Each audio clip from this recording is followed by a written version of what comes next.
In today's world, science and technology have advanced immensely. Science and technology have touched the pinnacle of success.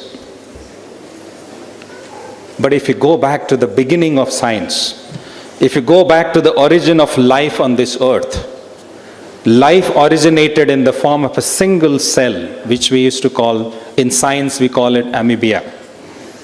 That single cell passed through the process of evolution, and through billions of years, through that evolution, human being came into this earth.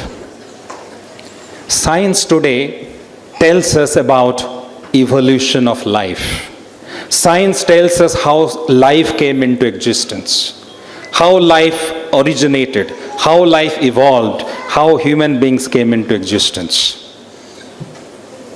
But science doesn't tell us why life came into existence. What is the purpose of human life?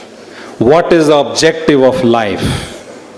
Science tells us how life was created. Science never tells us why life came into existence. Science is absolutely silent and quiet on this subject. Science teaches us about the anatomy of life, the anatomy of the physical body, but doesn't teach us the science of life. The famous Nobel laureate Alexis Carrel said in his book that no matter how advanced science and technology, no matter how much science and technology have advanced, but science has failed to unravel the science of man. We have got the science of everything, but science has failed miserably to unravel the science of man, the science of life. Why God created life in the first place? Why He created something? Why something was created as opposed to nothing? We have no answers to these questions. Let's talk a little bit more about our life. Our life today is filled with contradictions. We have plenty, but we have so much of scarcity. We have happiness, but we have so much of sadness. Man is wise, at the same time foolish. Man has abundance of everything, at the same time there is so much of paucity all around. These are the contradictions of our time. The most educated people, I was reading an article in a magazine a few months ago, and the article blatantly says that the most corrupt profession in today's world is that of the doctors. He said the doctors today kill hundreds and thousands of innocent lives. Not ones or twos, not tens or twenties. They kill hundreds and thousands of human lives. And who are these doctors? The so-called educated people, so-called educated professionals. Teachers misguide students. Judges do not provide justice. Doctors kill human beings. What is happening today? Contradictions of our life. Education has given us everything. Education has given us money. Education has given us wealth. Education has given us position. Education has given us power. But education hasn't taught us how to live like a human being on this earth. That's the absolute failure of science and education. So, what is the answer to this question? How do we find an answer to this question? This takes me back to my childhood. As a child, when I used to go to satsang with my parents, and I remember on one such occasion, there was a Ritvik who was talking about the ideology of Sri Sri Thakur Anukul Chandra. And he told something in that satsang, something very simple but very profound. And that made a huge impact on my mind, which I still carry with me even today. A simple, very meaningful answer to this question that I have raised today. And in the course of his jargon, in the course of his discourse, he said something very profound and simple.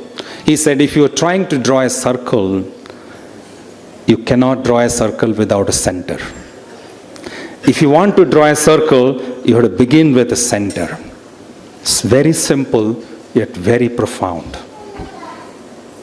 And he went on to say that if you don't have the center, and if you attempt to draw a circle, you will end up drawing a zigzag line. You will probably get everything, but you will never get a circle. But if you want to really get a beautiful circle, you must begin with the center. That is so profound. That is so profound.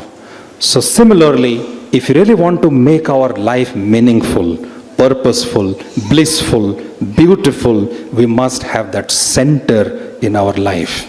If we don't have that center in our life, life will not find its meaning, life will not find its purpose, life will not become blissful because we do not have that center. So all of us need to have that center in our life. And who is that center? In our Shastras, in our Puranas, in our mythology, we describe that person, such a person, as Purushottam, as the most perfect, most evolved, most resolved person of this earth, who is the manifestation of human perfection. And such a person is the Purushottam. So while science and education have failed to explain the meaning of life, if you want to understand the meaning of life, we need to have that life teacher, the Purushottam. The life teacher can explain the meaning of life. A life teacher who knows our past, who knows our present, who knows our future. Such a person is a life teacher.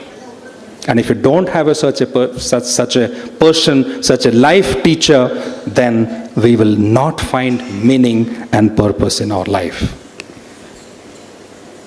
So it is absolutely important. And such a life teacher comes in every age in human form. He comes as the manifestation of human perfection. He comes as a normal human being with 2 hands and 2 legs. He comes as a very normal, absolutely normal human being. And why he comes as a normal human being? Because human beings like us cannot understand which is abstract. We can understand something which is finite, which can be visualized, which can be seen in our eyes, which can be touched and felt. If there is something abstract, human beings cannot understand. If I tell you that I came here by a vehicle, you will not understand that. You will ask me which vehicle. If I say 4-wheeler, you will say which 4-wheeler. If I say car, you will say which model, which make. Because you need to visualize it. Vehicle is something which is abstract. If I tell you that I was coming, I saw an animal, you will not understand that. I have to tell you that I saw a cat. Then you can visualize that. So the infinite God, the infinite creator himself, if he comes in his infinite shape, in his shapeless, formless form, then we will never be able to understand him. We'll never be able to, because that's our limitation. As human beings, we cannot understand. So such a life teacher is Sri Sri Thakur Anukul Chandra, who came here in human form and who taught us how to live like human beings on earth. Sri Sri Thakur Anukul Chandra talked about 3 essential attributes of life. He said, Diksha, Siksha, and education, and marriage. Ideal initiation by a living ideal, and education which translates our instincts into reality, and marriage, genetically compatible marriage, which is an ideal-centric marriage, out of which marriage the great progeny will evolve. So Sri Sri Thakur's mission was that of man-making and remaking. His institution, Satsang, was called a man-making institution. It's all about the reformation, transformation, purification of the human being. I will We have eminent guests and speakers on this dais. I will not take more time. But one small incident. There was a devotee who came to Sri Thakur and said, Thakur, my life is filled with misery and distress. Thakur asked him what happened. He said, my son, whom I educated, provide him the best education, sent him to United States of America to study medicine. He does not take care of me and my wife today. But Thakur said, why? The man said, I don't know. I put all my life's earnings behind his education, but today he doesn't take care of myself and my wife. Thakur said, what was your ambition? He said, my ambition was to make him a good doctor. Thakur said, the Supreme Father has fulfilled your desire. You wanted your son to be a good doctor. And Thakur, the Supreme Father has made that happen. But the man said, but Thakur, he doesn't take care of me. He doesn't take care of his parents. But Thakur said, did you ever pray to the Supreme Father that your son becomes a great human being? No, Thakur, I never did that. Thakur said, you wanted him to be a doctor, he became a doctor. Supreme Father fulfilled your desire. But you never wanted him to be a good human being. So he went on to become a doctor, but he could not become a man of character. To become a man of character, you would have invested your time and effort in making him a man of character by bringing him to the path of life.